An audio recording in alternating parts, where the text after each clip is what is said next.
সিঙ্গাপুরের শান্ত সমুদ্রের নিচে যেখানে সূর্যের আলো ঝলমল করে পানি ফাঁকের মধ্যে নেমে আসে, ঠিক সেখানে শেষ নিঃশ্বাস ফেললেন ভারতের জনপ্রিয় গায়ক জুবিন গার্গ। স্কুবা ডাইভিং এর সময় ঘটে যাওয়া এই দুর্ঘটনা শুধু ভারতীয় সঙ্গীত জগতই নয়, পুরো উত্তর পূর্ব ভারতের সংস্কৃতিকে শোকের কোলাহলে ফেলে দিল।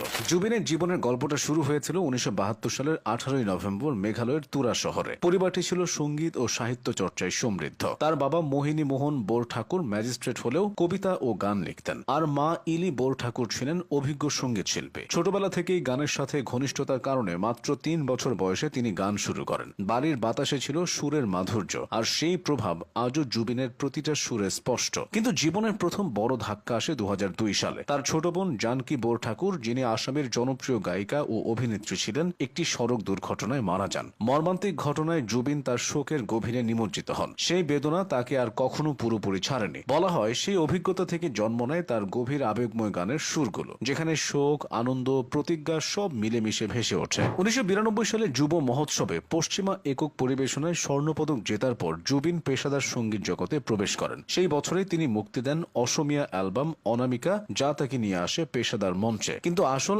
আন্তর্জাতিক খ্যাতি আসে 2006 সালে অনুরাগ বসুর সিনেমা গ্যাংস্টারে ইয়া আলী গান দিয়ে। অ্যালবাম হোক বা সিনেমার গান, জুবিনের সুরের মাধুর্য ছুঁয়ে যায় শ্রোতাদের হৃদয়। 40,000-এরও বেশি গান রেকর্ড করেছেন তিনি। অসমীয়া, হিন্দি, বাংলা, ইংরেজি ভাষার সীমা তাকে থামাতে পারেনি। তার ভক্তরা জানত জুবিন কখনো নিজের অসুস্থতাকে ভয় পেতেন না। অনেক আগে থেকেই মৃগী রোগে আক্রান্ত ছিলেন জুবিন। তার কারণে 2022 সালে ডিব্রুগড়ের এক রিসোর্টে পড়ে মাথায় গুরুতর আঘাত পাওয়া সত্ত্বেও তিনি মঞ্চে ফিরে এসেছিলেন। গলা কেঁপে যেত, শ্বাসকষ্ট হতো, তবু থামেননি, কারণ ভক্তরা তার সুরের জন্য অপেক্ষা করছিল। সিঙ্গাপুরে নর্থ ইস্ট ফেস্টিভ্যালে পারফর্ম করার জন্য গিয়েছিলেন জুবিন। সেই দিনে সূর্য উঠেছিল শান্তভাবে। কঠিন এর রোগ নিয়ে স্কুবা ডাইভিং এক প্রকার মরণঘাতী হলো তাই। 52 বছর বয়সে চলে গেলেন সেই মানুষ যাকে শুধু গায়ক বলে ডাকা হতো না, বরং উত্তর পূর্ব ভারতের রকস্টার বলা হতো। জুবিন শুধু গায়কই ছিলেন না, তিনি সঙ্গীত পরিচালক, সুরকার, অভিনেতা, প্রযোজক, লেখক। অহমিয়া, বাংলা, হিন্দি প্রায় সব ভাষাতেই তার গান মানুষের হৃদয় ছুঁয়েছে। তার হাত ধরে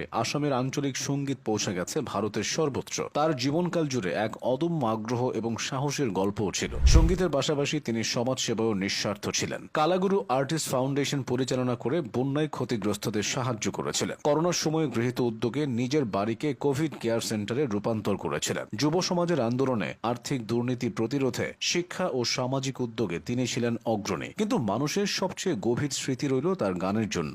মন মানে না, পিয়ারে পিয়ারে, ইয়া আলী, এইসব গান শুধু শ্রোতাদের কানে নয়, হৃদয়ে বাজত। মঞ্চে গিয়ে তিনি যে আবেগ ছড়াতেন তা দর্শকদের চোখে জল আনত, হাসি এনে দিত, জীবনের এক অদৃশ্য সঙ্গীতের সাথে যুক্ত করত। জুবিনের মৃত্যুর খবর ছড়িয়ে পড়তেই